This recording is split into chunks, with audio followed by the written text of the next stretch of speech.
di tol. Mau dari bandara langsung naik tol. Monggo Ibu, monggo.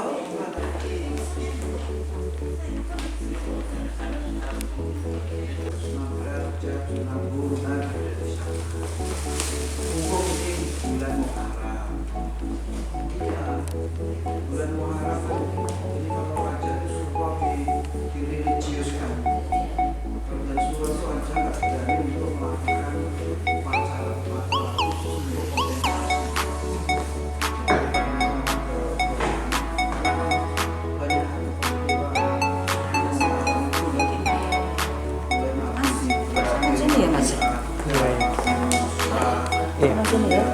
Kasih Bu.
Ini masuk rowo banyak anulah. Kalau di sini kalau benar kata-katanya setan.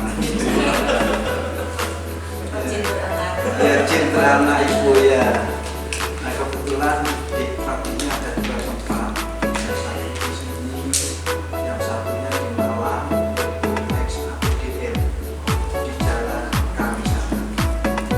Ini luasnya kurang lebih hanya 4 hektar.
pada waktu 2018 itu ya, itu adanya rekomendasi akhir harus dicabut, sehingga tahun 2019 kita namanya BPSDM tapi grupnya sudah juga aktif.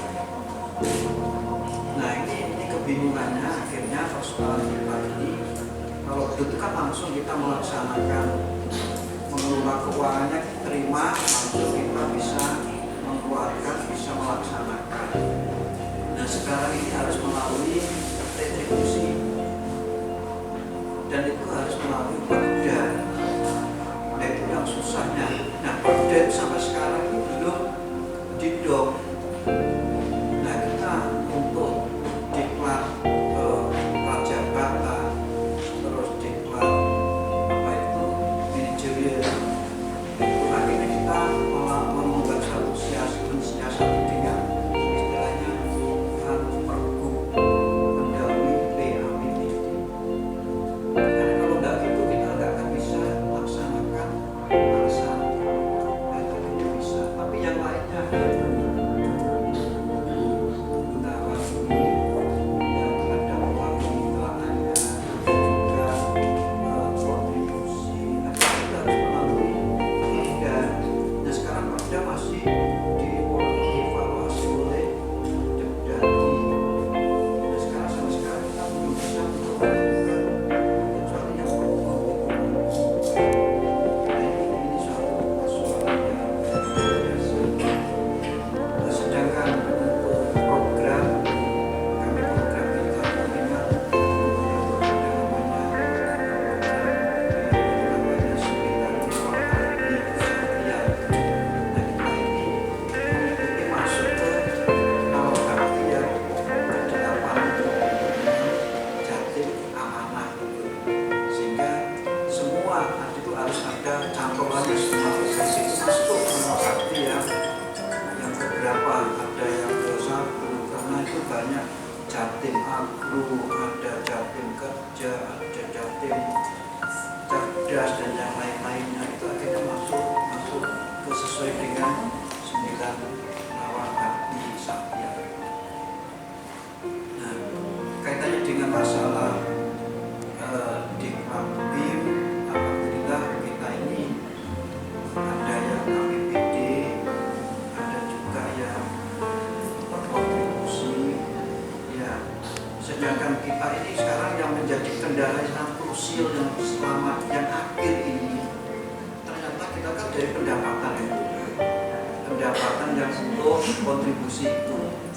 Nah pendapatan kita itu hanya 53M, padahal harusnya 63M. Nah kita kebingungan, karena kalau 53M dengan belanja itu untuk apa kan dicantumkan itu. 53M itu belanjanya apa? Oh PIM 2, 3 angkatan, PIM 4, 5, misalkan 7 angkatan, itu sudah terbagi ke situ. Nah ini yang Gunawan ini dengan adanya Pileg itu kan ada orientasi Dewan yang harus itu kewenangannya BPSDM. Ternyata kemarin itu belum padahal kita sudah hibrid dengan komisi C, itu sudah ada, tapi karena belanja itu belum ada, akhirnya kita itu dianggap gak ada. Nah ini yang kita agak kalah kabutnya di situ. Padahal kita di Jawa Timur ada 1000 lebih ya Gunawan ya, 1.600. Jadi ini sedikit kurus baru hari ini pikirkan nasib Dewan. Iya.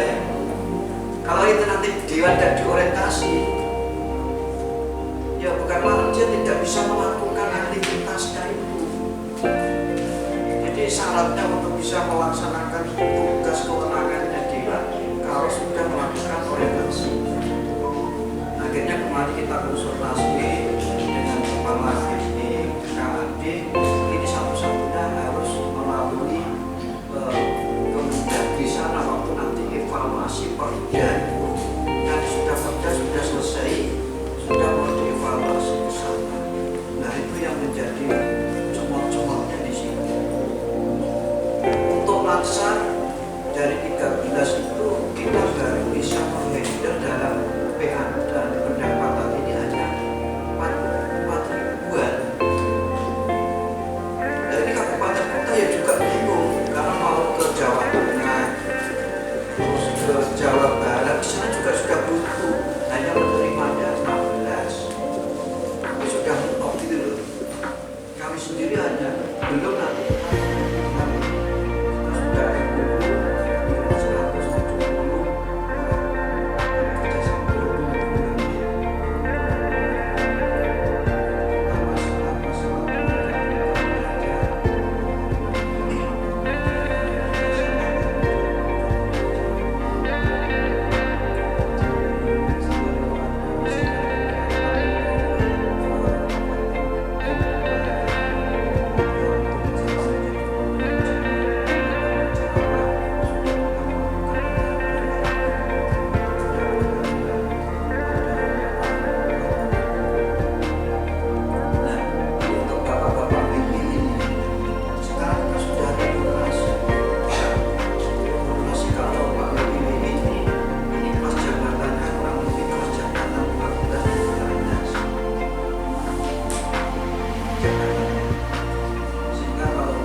konsekuensinya itu.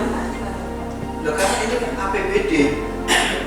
Apakah itu kontribusi itu melalui rekening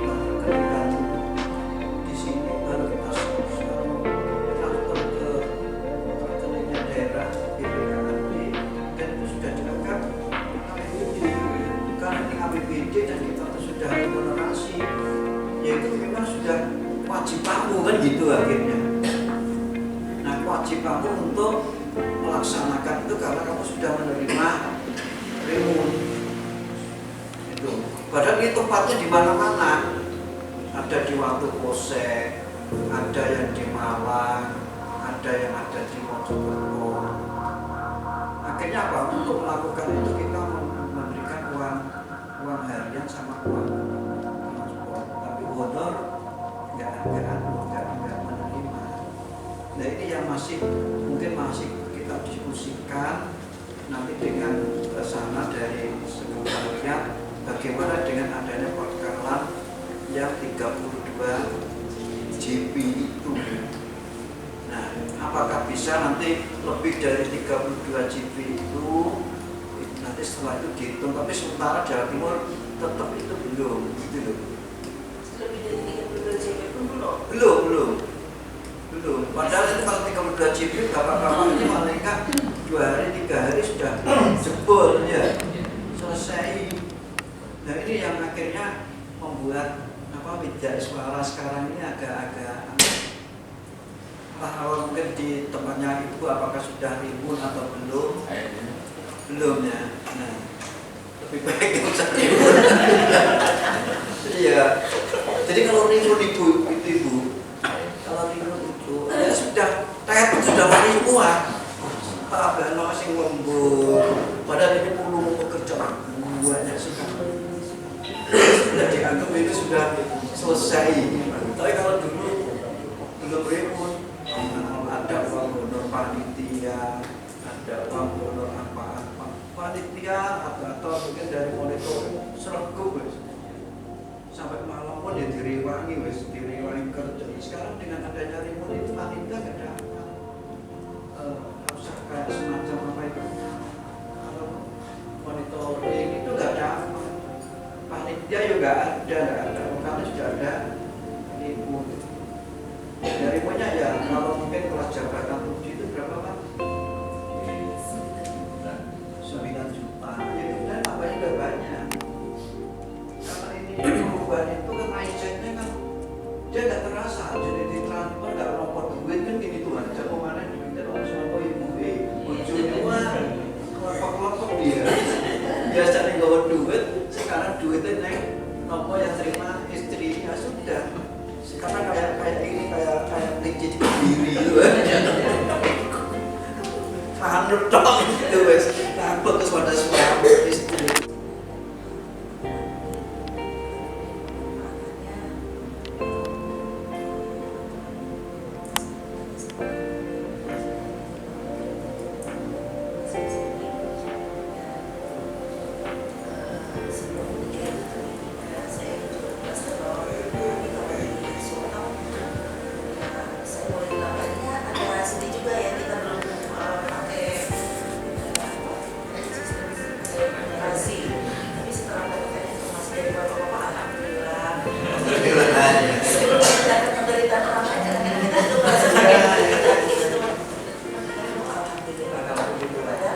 Sebenarnya kami juga ke sini dititipin pesan dari teman-teman WNI.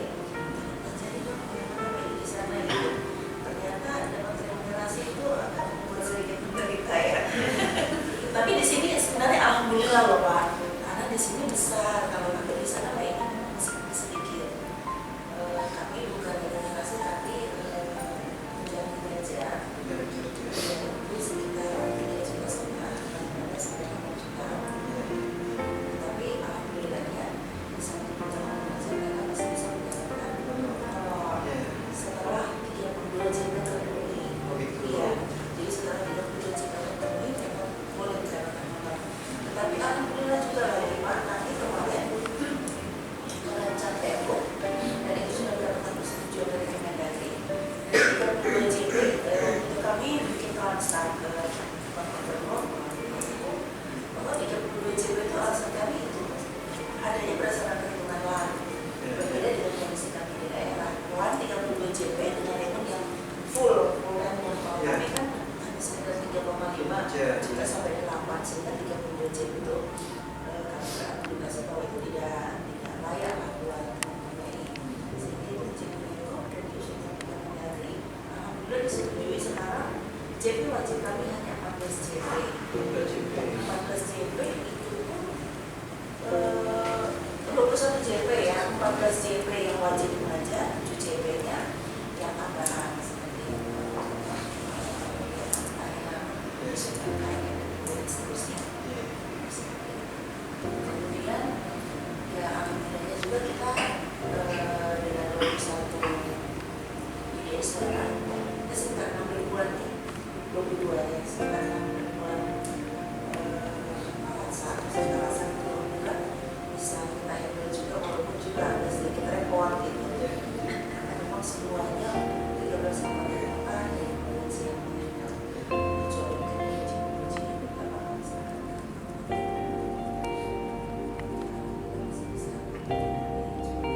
Ada beberapa terakhir karena tidak masuk ke rencana kami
masalah kebutuhan diklat itu kami melaksanakan yang namanya rakornis itu, baik rakornis untuk tahap pertama, rakornis untuk tahap kedua. Jadi kalau rakornis tahap pertama itu dalam rangka kita untuk melaksanakan bagaimana rencana-rencana kita yang akan dilaksanakan, dan itu kita laksanakan pada awal tahun. Untuk rakornis yang kedua nanti kita untuk penjaringan dan evaluasi untuk nanti bulan November. Jadi itu kita laksanakan. Nah, untuk rakornis baik untuk tahap pertama dan kedua ini sasaran kami juga dari OPD provinsi maupun kabupaten kota. Memang kalau kabupaten kota dalam rangka untuk mensinkronisasikan tentang masalah kegiatan yang kaitan dengan masalah jadwal-jadwal, sehingga jangan sampai nanti kita untuk memfasilitasi diklat yang ada di kabupaten itu nanti jangan sampai ada suatu overlap dengan kabupaten yang lain. Memang bentuk diklat kita itu, kita ini diklat yang pertama adalah pola kemitraan. Pola kemitraan itu adalah diklat yang dilaksanakan oleh kabupaten kota, tapi kita memfasilitasi terhadap kurikulumnya. Yang kedua adalah tentang masalah narasumbernya dan aturan ketentuan yang lain. Karena kita sudah akreditasi, kabupaten kota kan belum akreditasi. Apakah itu diklat teknis, fungsional maupun diklat manajerial. Nah, sedangkan untuk yang di provinsi ini sesuai dengan kebijakan Bu Gubernur, sehingga OPD itu harus kita ajak bicara bahwa kebijakan gubernur seperti ini, sehingga kamu akan bisa untuk melaksanakan. Untuk pengembangan aplikasi di BPSDM sendiri ini memang baru di tahun 2019 ini di-push. Artinya kami diberi tugas untuk membuat smart BPSDM dari Bapak Kepala Badan. Jadi untuk menindaklanjuti hal tersebut, maka kami dari tim IT dari BPSDM mulai merancang beberapa aplikasi. Jadi antaranya mulai dari awal sendiri yaitu pendaftaran online, kemudian untuk proses pembelajaran kita sudah menyiapkan untuk proses e-learning. Artinya pembelajaran yang benar-benar minim tatap muka. Jadi satu kali diklat itu hanya mungkin sekitar 2 atau 3 kali tatap muka. Di awal, di tengah, sama ketika evaluasi penutupan akhir. Itu kami sudah menyiapkan, namun memang karena itu didesain untuk diklat yang minim tatap muka, artinya tidak semua diklat bisa kita aplikasikan dengan e-learning. Jadi mungkin yang sifatnya sosialisasi seperti tata naskah dinas misalnya, itu bisa kita e-learningkan. Tapi yang butuh praktek, butuh diskusi, itu kita tidak bisa untuk menerapkan itu. Jadi penerapannya memang harus pilih-pilih, tidak bisa semua.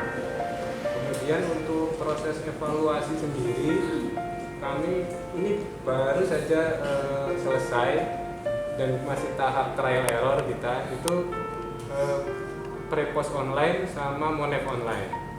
Jadi ketika peserta itu mengikuti diklat, melakukan pretest, dia hanya butuh gadgetnya saja. Semua sudah soal dan dia menjawabnya pun dia sudah via gadget. Jadi kita tidak sudah mengadopsi sebagai program pengulangan kertas, penggunaan kertas, last paper. Kemudian untuk monefnya juga seperti itu. Jadi ketika proses kediklatan sudah selesai, tentunya ada monitoring evaluasinya mengenai sarpras dan sebagainya, itu juga kita siapkan aplikasinya. Jadi lewat mobil saja sudah bisa. Kemudian untuk aplikasi terakhir mungkin soal helpdesk. Kami nyebutnya aplikasi helpdesk. Helpdesk itu semacam aplikasi evaluasi untuk sarana prasarana tapi sehari-hari. Artinya kalau peserta ini misal di kamarnya AC-nya mati, dia tinggal laporan aja di aplikasi itu. Nomor berapa, asrama sekian, AC-nya mati. Nah, kemudian nanti dari aplikasi tersebut akan mengirimkan notifikasi ke pihak-pihak yang terkait. Artinya yang megang listrik siapa, yang megang air itu udah ada datanya semua. Jadi ketika itu sudah dilaporkan, harapannya nanti akan segera ditindaklanjuti. Minggu depan kemana, tanggal berapa itu sudah tercatat. Jadi karena aplikasi tersebut kami adopsi karena memang berawal dari permasalahan ketika kita misalnya ingin mencari, oh Pak Sekretaris besok ada nggak ya? Gitu. Kita tinggal lihat di aplikasi itu saja. Oh ternyata besok ada rapat di Dewan misalnya jam sekian, jam sekian. Gitu juga dengan WI.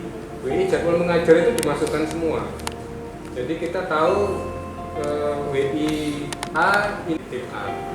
Kemudian untuk manajemen administrasinya sendiri itu kita ada yang namanya Pawon. Pawon itu pengadministrasi online Wijaya Suara. Pengadministrasi Wijaya Suara online. Itu fungsinya selain juga untuk jadwal juga ada di sana. Hanya dia juga bisa menghitung ya angka kredit. Jadi ketika si Pak Galih mengajar wawasan kebangsaan sekian JP itu di rekapnya sudah keluar. Ya, jadi WI itu melakukan suatu kegiatan, persyaratan untuk paknya coba kita penuhi, sudah dipenuhi. Jadi ada SPT, ada rekap, biasanya ada rekap kalau WI, rekap JP, rekap angka kredit dan sebagainya. Jadi yang terakhir yang kita sedang kembangkan itu kita pakai GPS untuk mengetahui posisi. Jadi ketika ada dia jadwal di mana, itu langsung ketahuan posisinya dia sudah datang belum gitu di sana, atau sudah sedang mengajar enggak di sana, atau jangan-jangan jadwalnya aja yang di Malang misalnya, orangnya di Mojokerto misalnya kan. Nah, itu untuk meminimalisir itu kita sedang mengembangkan dengan GPS.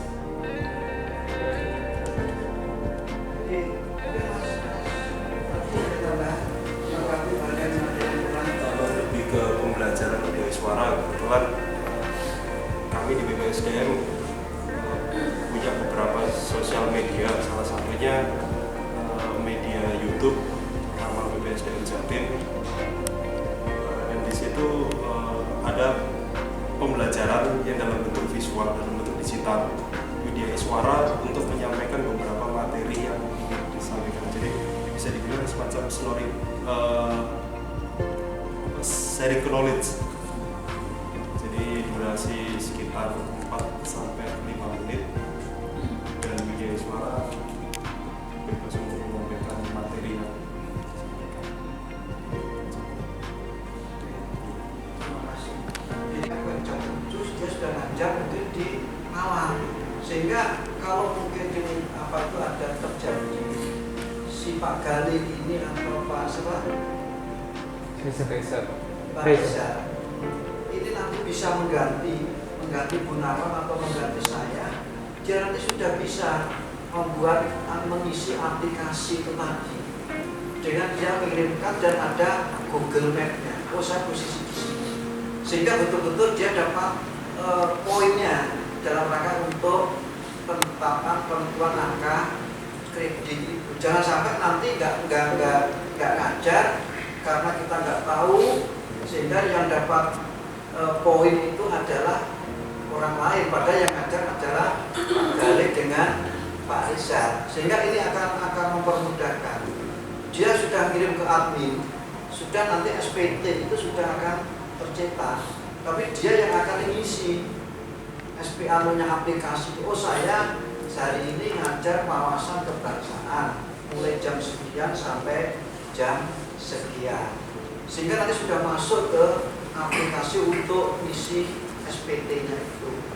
Nanti setelah itu juga akan muncul surat pernyataan untuk melaksanakan sehingga ini semua akan termonitor.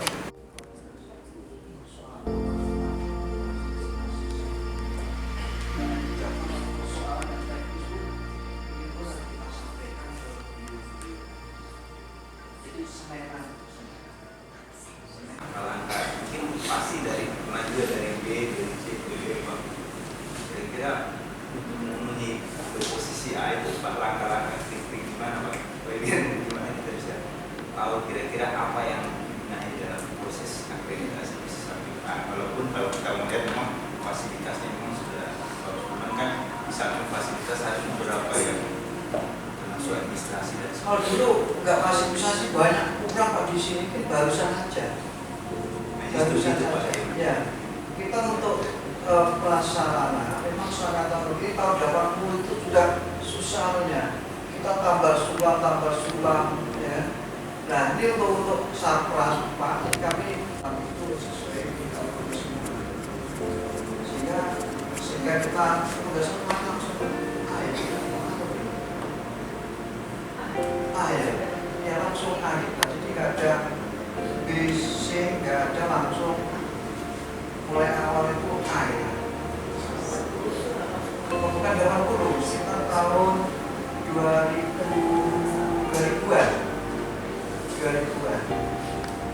Dan itu memang kita ya kita memang membangun komunikasi dengan usaha, jadi ukuran apa, dan beliaunya dari luar itu kan sering sini. Oh ini kurang ini terus.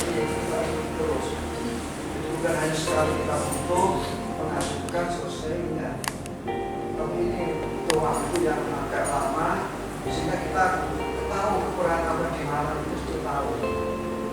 Jadi perlu ada suatu komunikasi yang baik dengan pihak-pihak.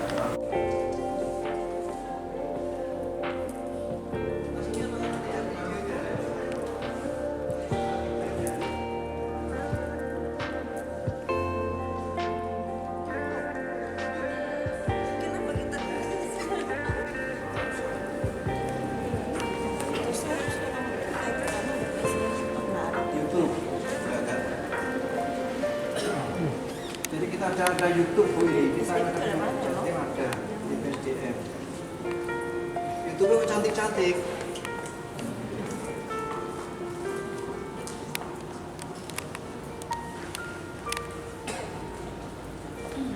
Di PSDM Jatim TV.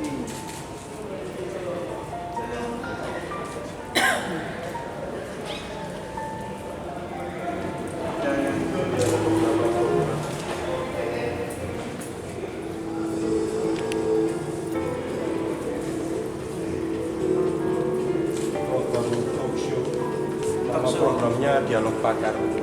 Jadi talk show bersama narasumber. Ini yang kerjasama BPSDM sini sama TVRI. Enggak, internal dari BPSDM Internal sendiri. kita, jadi ada tenaganya Mas Pradi yang nyouting pada waktu ini. Ini Widya Suara. Jadi dengan tema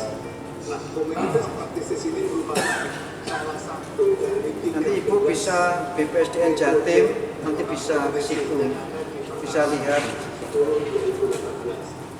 Oke, ini diproduksi sama BPSDM sendiri ya. Iya. Terus di ini ke itu tadi ada TV apa sih ada? BPSDM Jatim TV. PKN dari tim.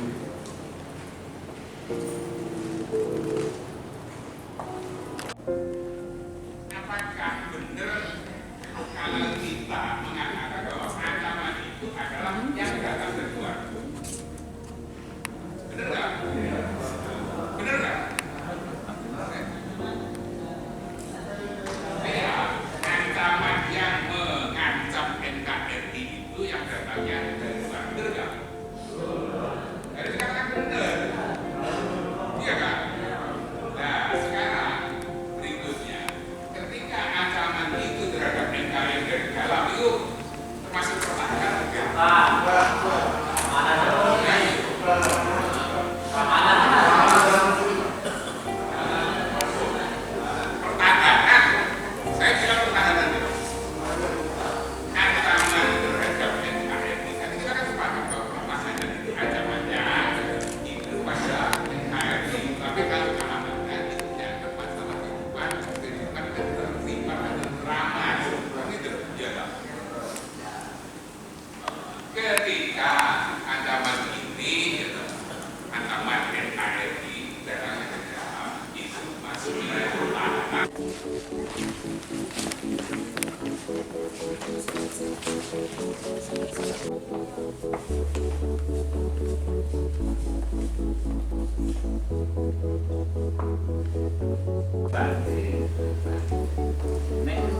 Berarti untuk hal utama.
KTP ya, Jaim kayak Jaim, Sulawesi Tengah. Saya lagi kurang kompak, Sulawesi Tengah.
Kepala Badan Pengembangan Sumber Daya Manusia Provinsi Sulawesi Tengah.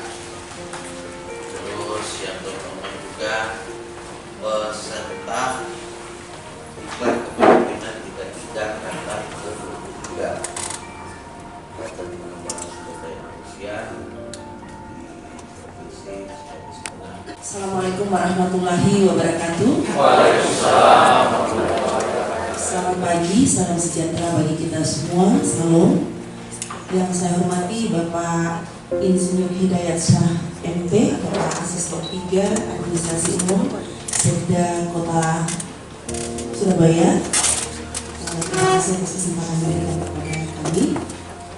Pertama-tama saya mengucapkan mengajak kita semua untuk menjadikan puji syukur kepada Allah Subhanahu Wa Taala karena itu atas karunia dan hidayahnya maka pada kesempatan ini kami dari Provinsi Sulawesi Tengah bisa datang berkunjung di Kota Surabaya dalam keadaan sehat walafiat dan tentu saja juga itu bukan karena kasih sayang Allah Subhanahu Wa Taala kepada Bapak Asisten 3 sehingga berkenan menerima kami pada kesempatan pagi hari ini.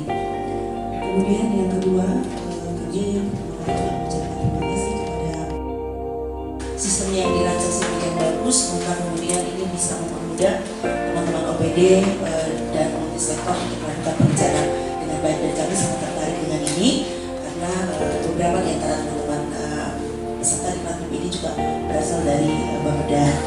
Mungkin dalam proses nantinya kami belajar di Lokus Bapeda ini kami bisa mendapatkan atau mencatat hal-hal yang baik yang nanti bisa kita adopsi dan adaptasi di tempat kita. Kemudian juga berikutnya kami juga ingin belajar perspektif menyampaikan permohonan maaf kepada Bapak Asisten apabila nanti pada saat kami berinteraksi di sini di Lokus atau dengan OPD-OPD terkait kami melakukan hal-hal yang kurang berkenan dari teman-teman Kota Surabaya ini. Dan yang terakhir kali kami menyampaikan tips hormat kepada Wali Kota Surabaya. Sekali lagi kami titipkan ucapan terima kasih atas penerimaan yang luar biasa ini, dan sekali lagi maaf bila itu berbeda. Assalamualaikum warahmatullahi wabarakatuh.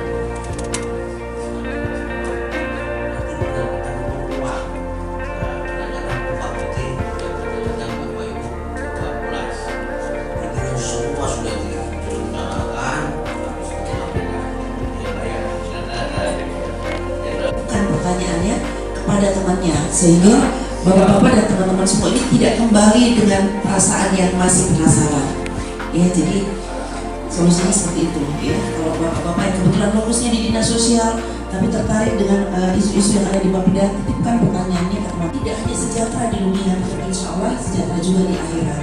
Saya kira ini yang harus menjadi teladan bagi kita, catatan penting bagi kita nanti untuk kembali.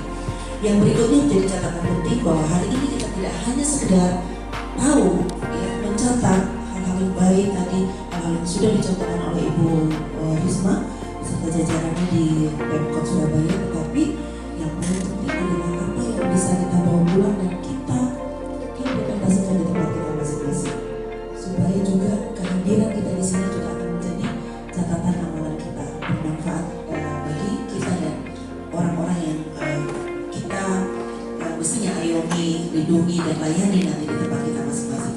Di catatan penting bahwa Pemkot Surabaya dengan pimpinannya Ibu Risma sudah memberikan contoh bagi kita semua, Khalifah yang sesungguhnya memberikan perlindungan, pelayanan dan pengayoman bagi masyarakatnya. Saya kira itu catatan penting bagi kita dan insya Allah nanti pendalamannya bisa teman-teman akan lakukan di lokusnya masing-masing. Saya kira cukup ya Bapak dan Ibu teman-teman semua.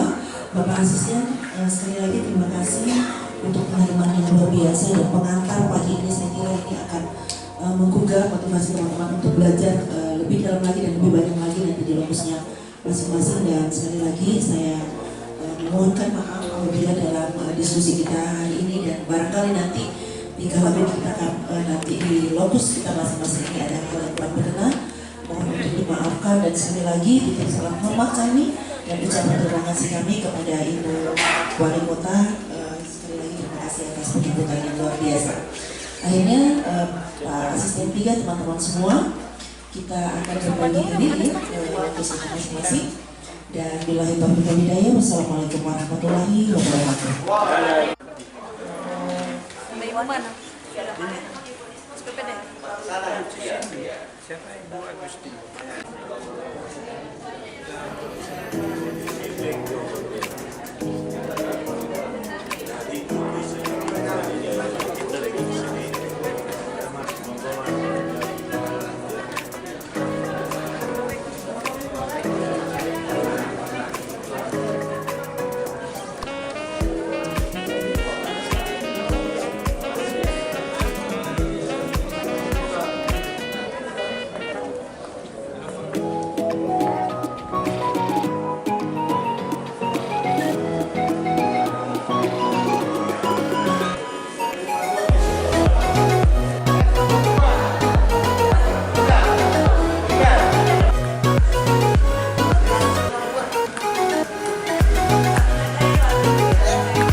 Bapak Ibu peserta tadi juga dari Provinsi Sulawesi Tengah yang ada pada dipimpin oleh Kepala Badan Diklat, mohon izin selamat datang di kantor Bapeda Kota Surabaya. Tadi mungkin di depan sudah diterima dari asisten pemberian S3 Pak Ijazah.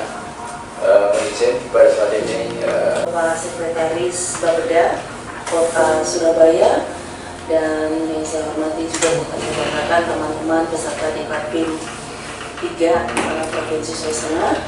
Izin Bapak Sekjen, kami memang sengaja memprogramkan hari ini untuk bisa mengunjungi Bapeda dan untuk informasi tadi pagi kami sudah diterima dengan luar biasa oleh Bapak Asisten 3 dan beliau juga sudah memberikan pengantar tentang program-program yang sedang dilaksanakan oleh pemerintah Kota Surabaya.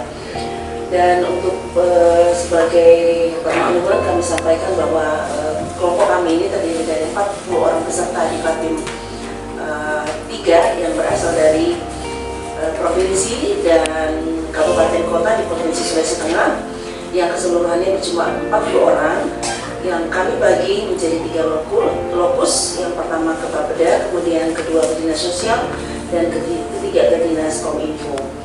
Dan khusus pada kesempatan ini hadir bersama-sama saya 13 orang teman-teman peserta di Diklatpim 3 yang akan berkonsentrasi ya dan ingin mendengarkan informasi best practice yang terkait dengan aplikasi perencanaan berbasis data spasial ya Pak ya, yang saat ini digunakan oleh pemerintah Kota Surabaya dalam perencanaan pembangunan di Kota Surabaya dan juga kabarnya informasinya bahwa perencanaan berbasis spasial ini juga terintegrasi dengan kabupaten kota dengan berbagai isu yang multisektoral. Saya kira ini yang akan didalami oleh teman-teman dan mungkin juga akan ada pertanyaan-pertanyaan yang juga terkait tadi dengan paparan dari Bapak Asisten 3 terkait dengan e-government. Mungkin dua hal itu nanti akan didalami oleh teman-teman ini dalam diskusinya nanti. Saya kira itu pengantar dari saya Bapak. Terima kasih. Wassalamualaikum warahmatullahi wabarakatuh. Diklat SDM ya. Baik, terima kasih Pak Badan. Mungkin dalam kesempatan ini ada media suara mendampingi, mohon maaf kelewatan. Baik, akan saya sedikit paparan aja mungkin menyambung apa yang telah disampaikan oleh papan depan. Berikan waktu mungkin akan lebih bijak nanti kalau banyak diskusinya Bu ya, karena apapun nanti terkait dengan diklat ini kan kaitan dengan harapannya ada suatu apa yang bahasanya dijelaskan, ada terobosan lah kira-kira apa yang bisa disiarkan kepada setelah Bapak Ibu menjadi peserta diklat ini. Baik, memang tadi mungkin di depan disampaikan tentang e-gov ya. Memang kalau kita bicara e-gov, apa yang dilakukan Surabaya sebetulnya kan perjalanannya panjang Bapak Ibu sekalian. Perjalanan panjang sejak 2003-2004 nah, perjalanannya mulai kita bicara tentang budgeting, kemudian delivery, kemudian procurement dan sebagainya. Memang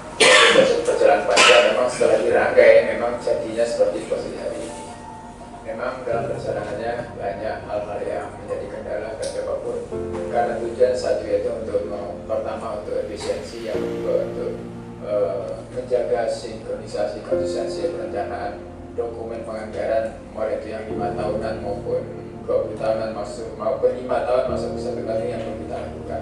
Sebenarnya pola pikirnya sederhana saja, karena memang kita mencoba ada konsistensi antara satu hal dan lainnya. Karena memang posisi sekarang kalau ada apa-apa, harapan kita juga ada apa-apa ya. Kalau ada masalah misalnya tentang proyek, tentang apa, penyerahan APBD itu pasti kembalinya sekarang ke ranah perencanaan. Pasti kalau ada apa-apa misalnya Bapak Ibu tertentu ada masalah pasti tanya ranah perencanaan. Kalau kita tanya ranah perencanaan, maka banyak dokumen perencanaan yang memang harus kita siapkan, mulai dari 5 tahunan, 20 tahunan pun bermacam-macam. Kalau kita bicara di APBD, mulai dari RKPD, kemudian keuangan, bahkan termasuk renstranya, teman-teman negara. Itu kenapa menjadi kita konsen ke sana. Besok jam siang pasti akan tidak terjadi antrian di sana. Sudah demikian pada saat sakit saya dirujuk ke rumah sakit daerah yang dimiliki oleh Kota Surabaya, maka tidak perlu antri ulang, cukup di forward dari puskesmas di rumah sakit daerah, sehingga nanti saya bisa antri di situ jam berapa di Polri apa, sehingga demikian mengurangkan juga jam lain sudah ada di dalam Surabaya di dalam videonya. Tapi mungkin karena Bapak sudah fokusnya di perencanaan ya. Ini sebenarnya ada planning budgeting. Sebenarnya Pak saya sampaikan, dulu awalnya itu berangkat dari budgeting sejak 2003-2004 sama dengan procurement yang ada elektronik. Mungkin sekarang semua kabupaten kota, provinsi, dan lembaga sudah melakukan lelang elektronik. Sebenarnya berangkatnya di Surabaya. Kebetulan itu waktu itu kita banyak diskusi dengan Pak Suharjo dan sekarang menjadi ketua KPK di dunia di Kota Surabaya. Dia memang kemudian mengawal lelang elektronik. Kita sekarang sudah di sejauh berapa sudah dilakukan secara nasional dan berangkat dari Surabaya. Kalau ini kenapa ini sebenarnya pola pikirnya mengalir aja sebenarnya. Yang penting ada regulasi baru kita menyesuaikan. Kalau Bapak tanya siapa yang menginisiasi, hampir semuanya itu dari luar. Kebetulan waktu itu sebenarnya pada kita sekarang ini ya sebelum kita punya sebagai kepala kerja. Sebelum kepala kerja yang pernah di kepala dinas kebersihan, sebelum kebersihan dia kepala kerja kota. Itulah yang ada. Pada saat dia ada kemarin dan contohnya kemarin ciptakan namanya Episode dan sebagainya. Makanya kita fokus di perencanaan sampai satu ini tidak perlu perencanaan. Ada namanya planning, tentunya ada musrembang, program, dan point. Kalau ini tentunya ada musrembang yang beberapa kecamatan yang sekarang sudah diatur di Permendag 86 kalau nggak salah ya. Tapi saya di tempat Bapak sekarang sudah melaksanakan, cuma membedakan kedalamannya saja. Cuma bagaimana mengintegrasikan satu aplikasi satu dan lain sebagainya. Nanti sama apapun nama judulnya pasti akan sama di semua. Pasti selalu melakukan selalu melakukan untuk usulan kelurahan itu naik dari musrembang ke tarik ke deburan yang outputnya berbagai KPD. Namanya alokasi musrembang itu tidak boleh dientry ulang oleh SKPD, langsung narik basis sistem. Kalau dientry ulang oleh SKPD, walaupun data kopinya dientry ulang, pengalaman kami ada yang keliru ngetik, memang sengaja ngetiknya dimenggokkan, itu terjadi kurang. Contoh misalnya, warga mengusulkan prinsip penerangan jalan umum di Penogoro Gang 7. Keliru aja dinas teknis PD yang sering bertemu dengan komisi, kan itu pertanyaan itu aja. Wah ini nggak bisa dicoret gantinya gitu, karena masih terjadi kan nggak apa-apa. Kalau enggak ya enggak, ya sudah. Kalau enggak saya tahu depan itu aja. Karena kita sekarang kan memang beda Pak ya, situasinya dan dulu ya beda ya. Ini contoh ini depan ya. Jadi lokasi ini naik dari Musrembang sudah disepakati, ditarik basis sistem kita masuk seangkanya serupiahnya sudah. Kenapa di Musrembang itu sudah bisa dilihat oleh warga langsung masalahnya. Kalau kita lepas berarti ada dusta di antara kita ya. Risikonya ada di kepala berbeda itu aja. Ya walaupun bukan kepala berbeda, pasti jalan jika saya narik dari depan, karena apapun nama besar depan itu sama intinya. Karena depan itu outputnya ada RKPD nantinya, RKPD depan Pak PPS. Ya, itu gambaran. Sudah demikian yang hasil reses masukkan situ di dunia. Ya, tidak ada lagi nantinya hasil reses masuk di tengah jalan. Ya, ya. Kalau kami Surabaya berani berkata tidak, berani deadlock silakan deadlock. Ya. Sudah itu aja.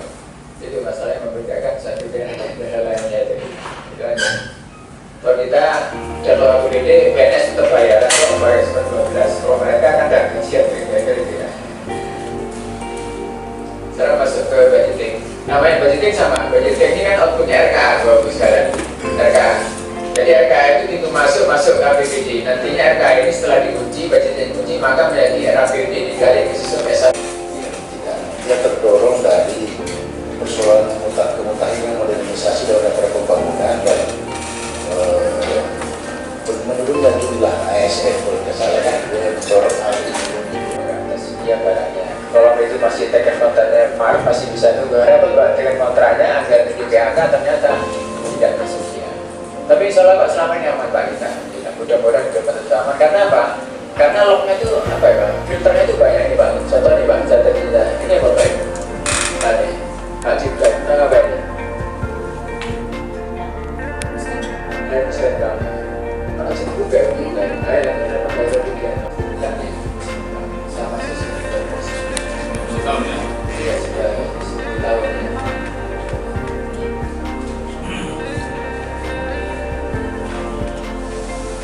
Karena Pak, contoh seperti tadi delivery itu, prosesnya itu sama Pak, dan manual. Jadi dari kepala bidang mengajukan ke bendara, ada opsinya, bendara akan diverifikasi oleh BPK, ada opsinya, BPK ke PH, ada opsinya, PH ke KUA, ada opsinya. Jadi opsinya itu bertahap, ada salah. Termasuk dan demikian untuk yang kelompok solid serempak ya mana tahu kan ada apa hanya melihat gambar saja ya. So nanti kita bisa ngecek itu.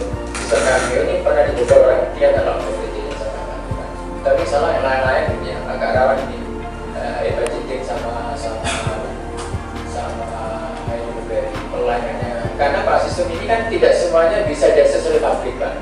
Ada yang untuk internal kita, ada yang untuk keluar banyak. Juga demikian untuk DKD bisa masuk, tapi sampai kedalaman mana dia bisa masuk kan? Kalau kita awas kan seperti aja kita buka dapur kita, ya tidak boleh itu. Transparan, tapi kan juga ada batas transparan sebenarnya. Kalau DKD kan biasanya kan masuk pada Pak di kontur itu kan biasanya gitu Pak, biasa di PU nih ya. Jadi paling DKD pakai dikerjakan nggak siapa menang itu juga CV kerjakan apa, lokasi mana. Oke, lain silakan. Memang alokasi anggaran di DPD Kota saya cukup besar Pak. Cukup besar, saya tidak tahu seluruh komponen itu ya. Bisa dari itu. Berapa Pak? Saya kata 100 sekian ya. 100 sekian. Cukup besar Pak. Ini salah terbesar terus dengan dinas mereka. Dinas saudara. Jadi memang di APBD 2020 itu di Permendagri Pak, memang ini juga berapa? 138. Alhamdulillah 138. Wow. Tidak tahu itu sama nggak di Kota Pak?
Kelompok 1 sudah lengkap.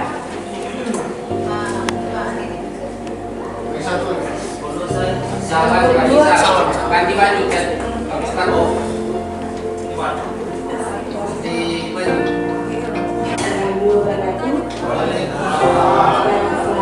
Alhamdulillah pada malam hari ini kita memberikan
Ya, baik. Assalamualaikum warahmatullahi wabarakatuh. Selamat malam. Salam sejahtera untuk kita semua. Sebagai umat yang beragama, mari kita bersama-sama menjadikan puji syukur atas limpahan rahmat, anugerah dan kesehatan sehingga kita bisa hadir bersama-sama di ruangan ini dalam rangka kegiatan bagian daripada kegiatan benchmarking yang telah kita lakukan siang hari tadi. Baik, untuk memanfaatkan waktu karena kita sekarang pukul 9 sehingga berharap nanti metode daripada seminar ini persilakan nanti kelompok 1 nanti ditanggapi oleh kelompok atau karena metodenya ini Bapak Ibu bahwa untuk knowledge sharing ya, jadi knowledge sharing berbagi pengalaman dari Bapeko tadi akan menjelaskan memaparkan kepada kelompok 2 dan 3 inovasi-inovasi yang sudah didapatkan dari teman kita dari Bapeko. Begitupun dari teman kita yang kelompok kita yang dari Dinas Sosial dan Kominfo akan memaparkan ke hadapan teman-teman yang tidak sempat mengikuti kegiatan di Lombus yang berbeda tadi. Olehnya itu di sini bukan untuk saling berdebat, tetapi knowledge sharing, ya, berbagi pengalaman, ilmu-ilmu yang saya dapatkan, inovasi-inovasi yang saya dapatkan dari Lombus tadi dibagi kepada teman-teman. Siapa tahu ada sumber inspirasi dari inovasi tadi untuk dimasukkan di dalam rancangan proyek perubahan yang Bapak Ibu telah desain selama ini. Jadi ini hanya untuk bukan berarti formalitas, tapi ini wajib hukumnya untuk menambah ide-ide gagasan, menambah daripada rancangan Bapak Ibu. Olehnya itu untuk memanfaatkan waktu saya mempersilahkan kelompok 1 untuk memaparkan hasil inovasi, hasil kelompok tadi supaya teman-teman dari kelompok yang 2 dan 3 bisa mendengarkan dari pemaparan kelompok 1. Untuk itu disilakan kelompok 1. Kegiatan yang kami lakukan di Bapeda, lebih bagus saya pakai kata Bapeda supaya sapinya mulut agak longgar dibanding dengan Bapeko itu. Itu adalah merupakan kegiatan yang memang semua akan terjadi efisiensi di dalamnya, kemudian juga ada efektivitas. Ada di proyek tadi Pak yang tadi belum terbukti. Jadi itu bermacam-macam perencanaan kita lihat di situ SDM, rekrutmen, CPNS juga itu juga berbasis IT dan tidak ada lagi program-program yang dilakukan secara manual. Dan ini konsekuensi dari pemberlakuan IT ini ada beberapa yang memang orang bilang ternyata kita belum bisa menerima kalau memang itu belum siap gitu. Ke depan bisa dilakukan sistem pemilu. Iya, kalau ke pintu lagi. Bagaimana cara begitu? Iya. Oke, nah ini episode, ini visi-visi.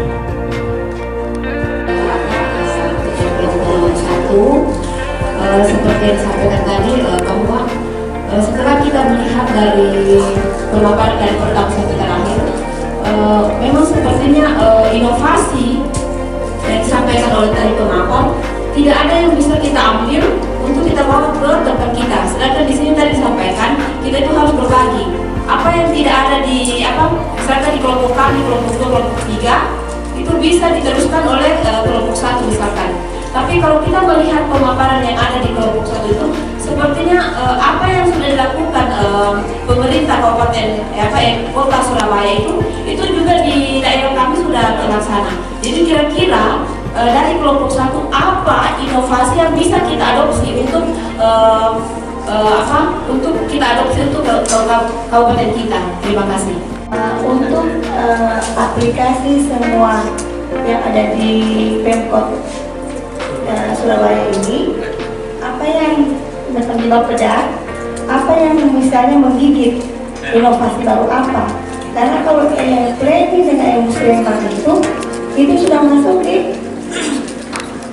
keputusan kementerian bahwa semua seluruh Indonesia itu harus mempunyai sekarang perencanaan lalu planning dan Musrembang. Jadi kita juga di Tojo Ula sudah pakai planning dan Musrembang di Sulawesi Tengah. Jadi kira-kira inovasi apa yang di Bapeda itu yang bisa yang istilahnya menggigit, yang bisa kita yang baru itu. Siapa yang menggigit? Ya, ini kalau berarti mencari yang menggigit. Kira-kira yang terbaik itu yang mana ya? Ada yang baru nggak? Ada produk baru nggak ya? Oke, itu dari Bu Ete. Kemudian yang Pak Rusdi yang Bangkep menanyakan sejauh mana keterlibatan legislatif dan yudikatif dalam penyusunan anggaran, karena pengaruhnya dalam penyusunan anggaran ini sangat besar. Oke, pertanyaan keempat saya mempersilahkan daripada kelompok 1 untuk menjawab. Disilakan Pak. Ya, itu sebenarnya seorang visioner melihat kondisi dengan perkembangan pengetahuan IT teknologi ini, kemudian melihat ekonomi yang bertingkat di Surabaya semakin berkembang. Kemudian faktor yang ketiga, dia melihat bahwa rekrutmen tenaga pegawai negeri atau ASN semakin berkurang. Dengan ketiga faktor ini, Ibu Risma mulai mencoba mengolah otaknya, kebetulan dia duduk di atas buaya. Salah satu cara mungkin adalah bagaimana seharusnya kita bekerja yang bisa terukur. Terutama yang menjadi kandas dalam perencanaan itu adalah orang-orang yang di legislatif, di planning itu mereka masuk dalam kondisi musrembang. Karena jangan sampai apa yang diusulkan di OPD akan berbenturan dengan reses sumber daya manusia. Ini adalah tanggung jawab kita, bagaimana kita harus mengambil ke bawah ke daerah. Tentunya kita daerah harus mampu menyiapkan diri baik sumber daya manusianya maupun sarana yang ada. Jadi dia mengadopsi prosesnya, bukan inovasinya, ya. Tapi proses kenapa sampai seperti ini yang terjadi, ya. Jadi bukan melihat bahwa outputnya, karena kalau berangkat dari persoalan ini mereka memulai itu dari 2003. Ini terus kita datang di 2019 itu langsung inovasinya. Tetapi yang kita inginkan Bapak Ibu bahwa bagaimana mereka bisa melakukan seperti itu. Nah, saya sedikit ingin menyampaikan kepada Bapak Ibu bahwa pada dasarnya yang kita lihat daripada e-planning ini, satu, mempercepat proses pelayanan, ya. Kemudian yang kedua, memotong mata rantai daripada terjadinya kecurangan dalam pengusulan anggaran. Karena itu tadi yang dijelaskan teman-teman, tidak ada lagi kesempatan legislatif dalam hal ini yang terbiasa dengan di kabupaten kita. Mari kita mencoba mengadopsi bagaimana hal ini yang bisa kita lakukan. Kemudian yang ketiga, sebagai alat kontrol dalam proses pengusulan anggaran. Dan yang keempat, proses lebih efisien dan efektif, ya. Dan yang kelima yaitu yang saya melihatnya bahwa transparansi dalam pelayanan publik.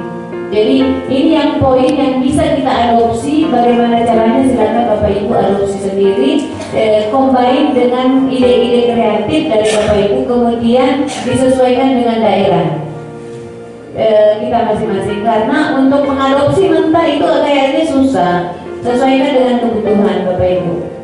Jadi karena memang kita waktunya sangat terbatas, saya pikir untuk menjelaskan ini memang sangat panjang, sehingga saya berharap silakan Bapak Ibu mencermati ini, nanti kita jadikan laporan jurnal sehingga bisa di-share untuk ilmu-ilmunya yang lain. Baik, untuk itu saya close untuk kelompok 1, kita berikan amplop dulu.